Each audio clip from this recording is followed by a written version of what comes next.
EU issues to Broadcom a statement of objections over VMware. Is this new? Is this something a retread? What's going on here? It seems like Broadcom competitors got in early here.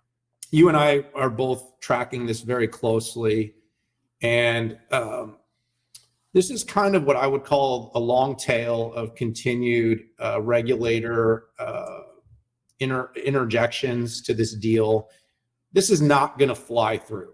I think what we've realized now is that a deal of this size in this particular economic moment with so many implications is going to receive significant scrutiny. I made a comment yesterday on Twitter along the lines of, well-informed regulators will realize that there is not a lot of antitrust risk here.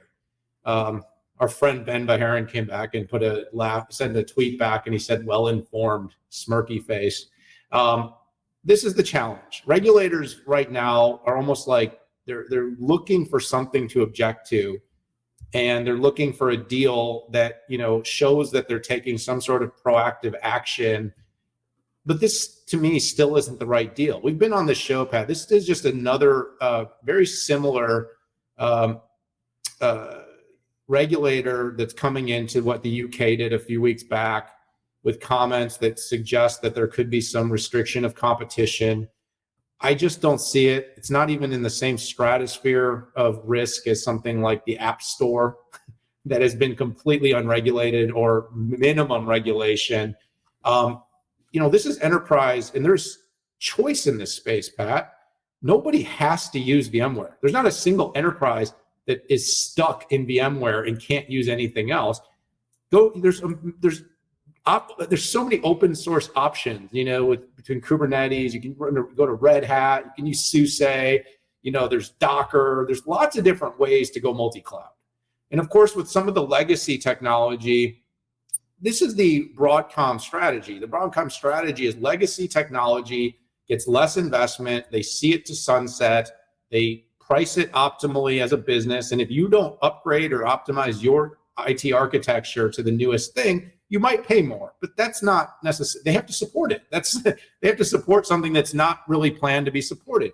If you're updating and upgrading and you want to use the newest and greatest from VMware, then I think it's going to be a perfectly good deal with minimum antitrust instances, if any. And of those instances, like I said, every enterprise has the controls to do something else. You can work with a different public cloud provider. You can work with an open source provider. So, Pat, I feel like this is just regulators looking for something to regulate. And of all the deals, the only thing that makes this one really prudent is the size. It's a huge dollar amount. And like I said, it's something that I think regulators can beat their chest and say, look, we're doing something about this. But in the end, Pat, I still stand by my belief that this does go through, but it's going to take some real diligence and patience from Broadcom because the regulators are going to keep it challenging. Yeah, so the EU had talked about some of that it had concerns, but it hadn't listed out a formal statement of objections. I think the good news is last December, the commission identified 5 issues with the deal, right?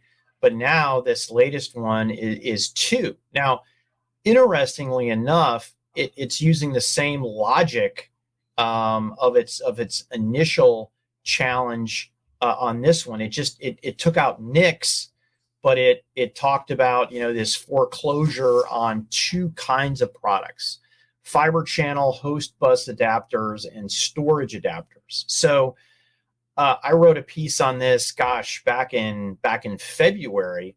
It all applies. So literally, it would be business suicide for Broadcom to do this. So Dan, a vSphere license per CPU is 10 grand. Okay. Storage adapters, fiber channel HBA, talking about $500. Okay. So essentially EU is saying that Broadcom, there's a risk of them choosing this $500 piece of hardware and putting $10,000 vSphere licenses per year, which makes absolutely zero sense. And as you said, it is not, let's say, easy to get off of VMware, but there are, onto either open source or another competitor, but there are literally handfuls of companies that just do that, and there are some companies that do.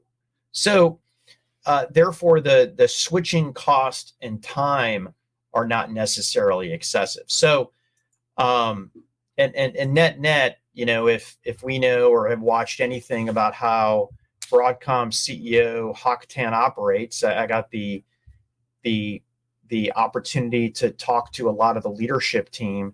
It's clear to me after watching that company for 15 years that it's all about the money. And if you follow the money and where they can make the most for their shareholders, it isn't even in any of these risk areas. It's in the cloud. It's in multi-cloud. Okay. And that's not even part of the challenge here. We're talking about fiber channel HBAs and storage adapters. It's nuts, right? Comparing 500 versus 10,000. So I think it's silly. I think the EU is lost on this one. And I'm hopeful, and I do think that Broadcom has the patience to wait this out. So really quickly, though, an analogy is a little bit what they're saying here about kind of the lock-in would be a little bit like telling a company that if you're not happy with your Salesforce instance or your Oracle instance, that you have no choice. I mean, look, it's expensive to change providers if you don't like what you're getting. But if the technology is not meeting your needs, or if you feel the companies are look at the lock-in you have with your CRM. Like once you commit your company to running software for something like your Salesforce, and they come to you and say, we're going to raise prices 8% or whatever they do. They do this. This is how SaaS companies work. Are you going to be like, it's not antitrust, but I mean, it's sticky, right? And that's good business. So I think what I'm really wondering here is stickiness of a product and pricing power of having a good product that an organization depends on.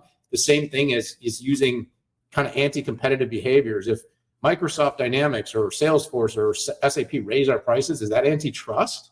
Or is that, hey, they built a product, they need to keep investing in it and improving it to make it usable for you, and someone's got to pay for that. And these companies have a job to be profitable. I don't know. It's an interesting inflection, but I think it's a bit of a stretch.